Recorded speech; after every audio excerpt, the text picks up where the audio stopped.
মদ্যপ অবস্থায় বিদ্যালয়ে প্রবেশ, বিদ্যালয়ে ঢুকেও মদ খাওয়ার অভিযোগ প্রধান শিক্ষকের বিরুদ্ধে। কিন্তু প্রশ্ন, একজন প্রধান শিক্ষক কিভাবে মদ খেয়ে শিক্ষা প্রতিষ্ঠানে পা রাখেন? অভিযোগ দীর্ঘদিন ধরেই নাকি চলছে এই কাণ্ড।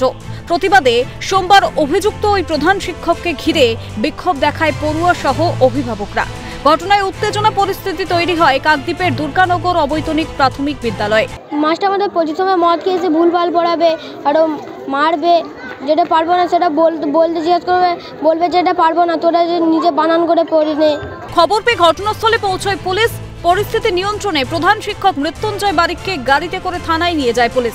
মানে নেশা ভাঙ অবস্থায় আছে, বাচ্চাদেরকে তো ঠিকঠাক পড়ায়নি, অথচ ম্যাম বলো আর স্যার বলো এসে বাচ্চাদের সামনে অন্যরকমভাবে একটা মানে খারাপ ব্যবহার করে। তারপরে বাচ্চাদের পড়াশোনার দিক দিয়ে তো খুব একটা পড়ায়নি ঠিক মতো। যদিও এ বিষয়ে নামখানা ব্লকের জয়েন্ট বিডিও জানান, পুলিশ অভিযুক্ত প্রধান শিক্ষককে আটক করেছে, প্রশাসন যথাযথ ব্যবস্থা নেবেন। প্রথম ঘটনাস্থলে এলাম, ততক্ষণে পুলিশও এসে গেছে, অভিযুক্ত শিক্ষকদের রেস্কিউ করেছে।